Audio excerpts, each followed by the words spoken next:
Hello, Namaste. Welcome to ThePrint. My name is Amana Begum and I am the regular columnist with ThePrint. This week I decided to write my article based on my journey in the South India basically. So last week I decided to visit South India, basically the Wayanad, the state of Kerala. So my journey started from Bangalore to Wayanad and we went through the via Mysore. So when I decided to visit Wayanad, the politics was not something I had in my mind that time, but spending good time with my family and um, basically to explore the beauty of India, the scenery of this beautiful sceneries I kept reading about in India.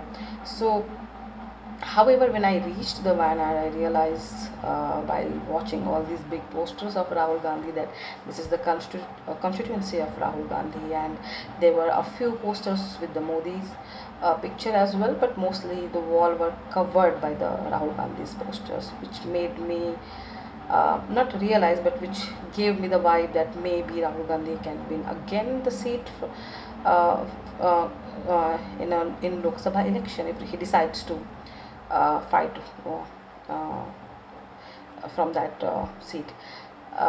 Anyways, I would not give any prediction here because being outsider and having this language barrier, was not able to participate in local politics and have any kind of communication in that regarding, or any debate or any kind of conversation with local people. uh, um, so when I entered, I mean, there are so many observation uh, I had, I have had from different perspective as a North Indian, as a North Indian Muslim women. But I will start from the cleanliness I witnessed in Wayanad. I mean, it was amazing. I would say that I can compare it to the places like Dubai or London, and specifically because the Wayanad is not as I mean advanced city like uh, the country like Dubai or the city like London. I mean, it gives you vibe of a village, such a greenery lavish place, but at the same time they maintain such a cleanliness is really worth applauding.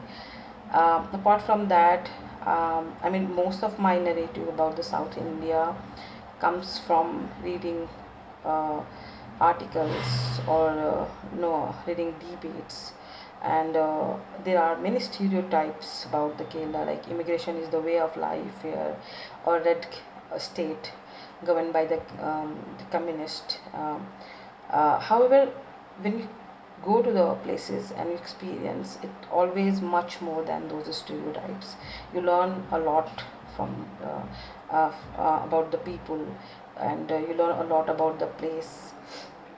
And the most important observation, I would say, um, was from the perspective of Indian Muslim, because I do know that in the south the way um, Islam entered is very different the way it entered in the north via conquering the place.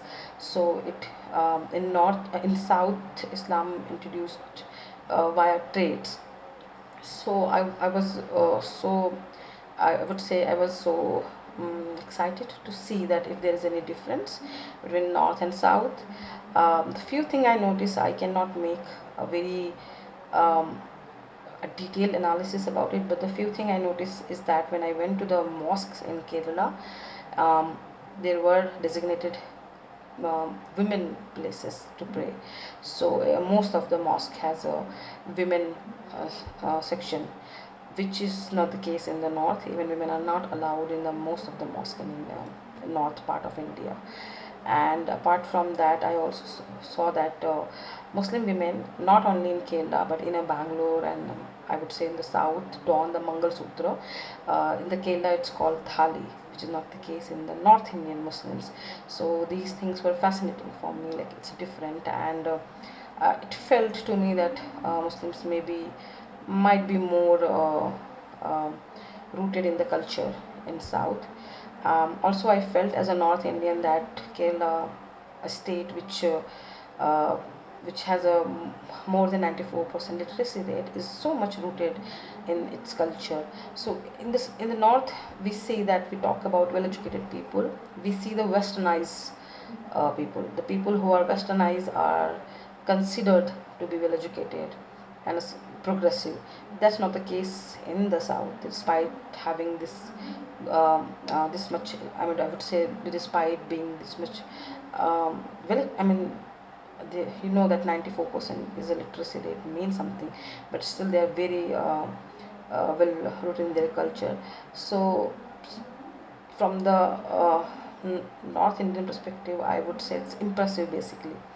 And apart from that, I also learned that the prices were high there, and I learned the reason. The reason is basically the government um, uh, basically fixed this minimum wages for laborer, so you cannot hire people on a lower price than that. So that make prices go high basically. So I mean, I do not mind to pay a little extra if I know that laborer are getting paid enough and they are having a life of dignity. However, I found it little bit paradoxical that the the same time the pay gap between men and women are the highest in the Kerala, which government should address basically. So I mean, I have covered many more observation like that. For example, the diversity of cuisine, the diversity of language, and such a thing. So please go and read my article for more. Thank you.